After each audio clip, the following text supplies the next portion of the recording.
Welcome to the Audacious Woman episode 2. In this episode, I'm going to speak about what having my Instagram deleted taught me about being audacious. So, 4 days ago, I got an email from Instagram. Every entrepreneur, small business owner's nightmare, saying my account had been suspended. At first, I thought it was spam, and then I opened up the app and it happened. The same thing was being said on the actual app. There was a button that I could click to appeal. So I did that. But essentially, the appeal process was me verifying that I'm not a bot, verifying a number from my email address, all that kind of stuff. But there was no space for me to explain my case or type anything out. And then it was a couple of hours later, I got another email saying appeal has been denied. There's no other grounds for appeal. Your account is being permanently deleted. So that account was Temple of the Feminine. So that's my brand, that's my work that I have been pouring into. I've been pouring into that account for almost 7 years. I had amassed over 16,000 followers in my time, not just from posting. Okay, that's from times when I worked at a studio in London, giving workshops and meditations. It was a meditation studio. Different festivals I've taught at.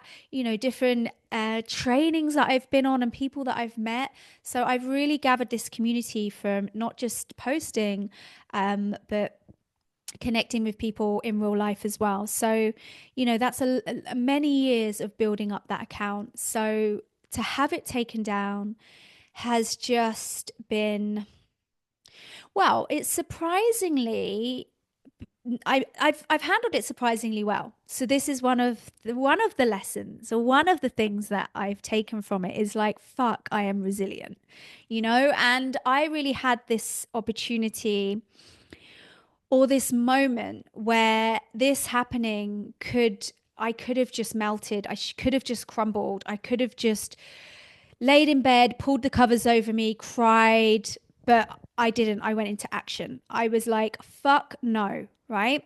And I think this is one of the pieces around audacity. Instead of falling into some sort of victim mentality, I actually felt like I had a bit of fight energy in me. Like, not only fight this situation and like appeal it and try and find a way to get my account back, but also refuse to be silent, refuse to let this end me, refuse, I am more than Temple of the Feminine. My body of work is through me. And there's lessons in that, for a while now, I have known that it would be really beneficial and smart of me to start maneuvering away from social media, right? I gave Instagram far too much of my power, far too much of my power, social media, far too much of my power. When I could have been building my newsletter, my Substack, I could have been doing my podcast and my YouTube, which is what I'm doing now. So this really put me into action to do the things that I've been meaning to do and I've been putting off. But I also was giving my power over to Instagram because I I just want to make it really clear, because I'm going to speak about some things which might sound like, wow, she's happy that this happened. I'm making the most of this situation. I'm not happy it happened and I want my account back. I want that body of work back. It's important to me. It's mine. I created it. Okay? So, but I had started to feel disconnected from that account. Okay? So for my spiritual woo-woo women in the space, my account got deleted on the day of the eclipse. The next day was the 9th of September, 9/9, which I'm told is energetically the number of endings. And we're in the year 2025, which adds up to 9 numerologically. It's the year of 9, which again is endings. So there is an auspicious sort of thing happening in alignment with this being taken down. Okay, so I'd started to feel disconnected from my account. I had started to feel, and I've not shared this publicly, disconnected from Temple of the Feminine. And maybe disconnected isn't the right phrase, but I had started to feel like I had outgrown it. But I was afraid to jump ship.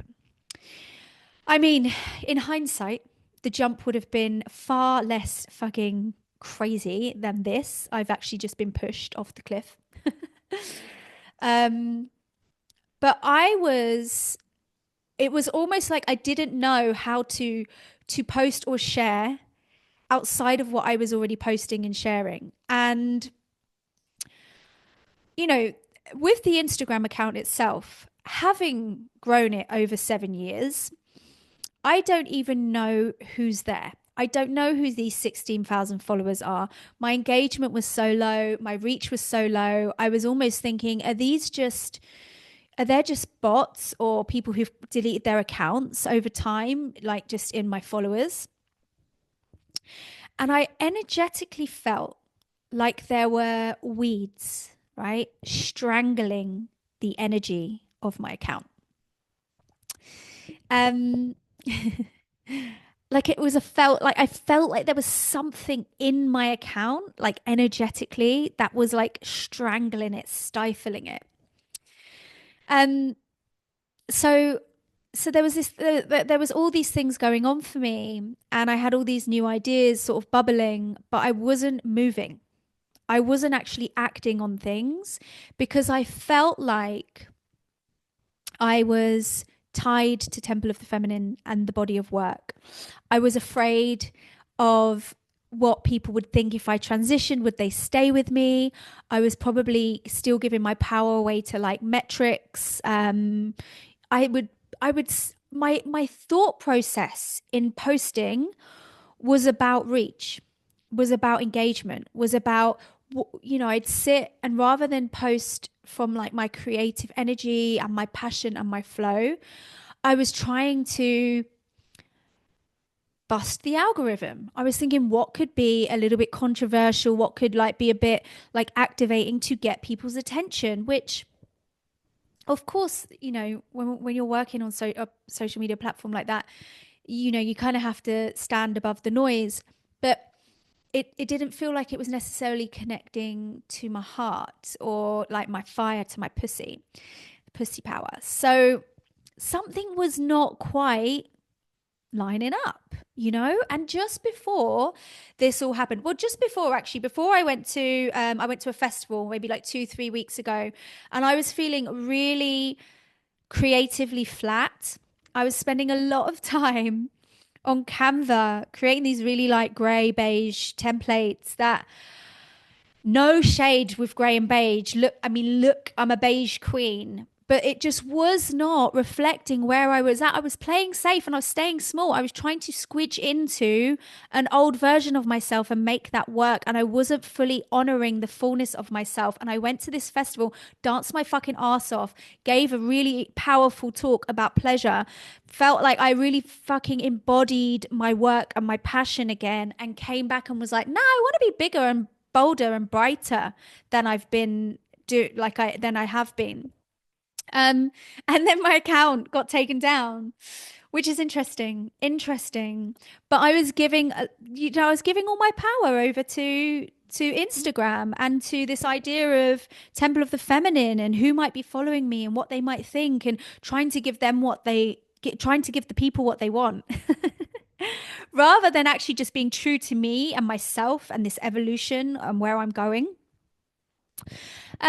So yeah, that's been a lesson in audacity. Like, why was I shrinking myself? Why was I holding myself back? Why was I getting locked into giving all my power to Meta, giving all of like putting all of my marketing, all of my work, all of my trust in reaching clients in that app, and almost being bound by what I'd created rather than seeing that I am the creator.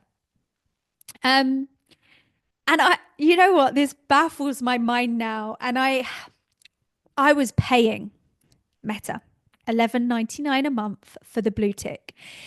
if you're not a business, I need you to know we pay for blue ticks. We don't get given them. It's not some sort of badge of honor like it used to be. It's not some sort of sign of credibility. We pay for them. We pay for the blue tick, which is insane.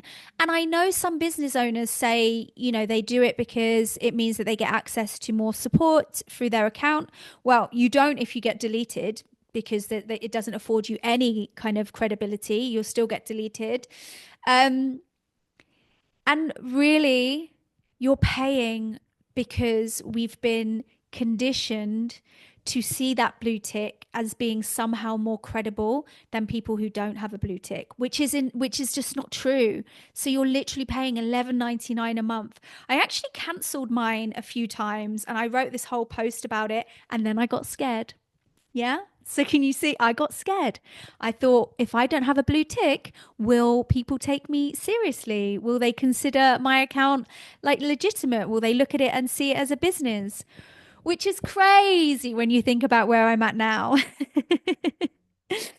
So there is something quite freeing around having this blank slate and having a fresh platform that I can kind of just start again and say whatever I want to say. However, as I've said, I do want my account back and to bring this new energy to that community whilst building and connecting with new people who connect with and find me.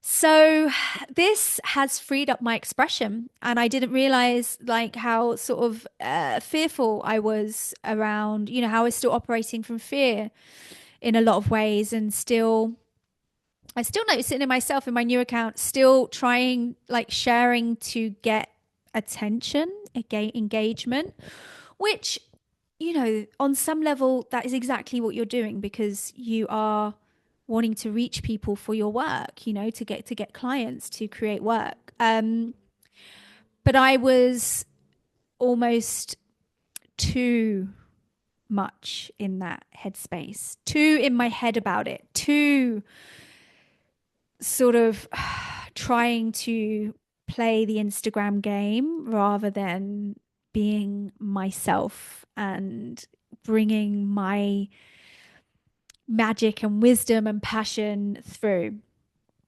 So it's taught me a lot about expression. I mean, also, it's just unleashed my voice. I could have really gone into like, oh no, I've been silenced. But you can't silence somebody who still has the power to speak. And if anything, it makes me want to be louder, and it makes me want to encourage other women and people to be louder with their medicine, with what they believe in, with their passions, with their work, with their purpose. Hence the audacious woman. Yeah.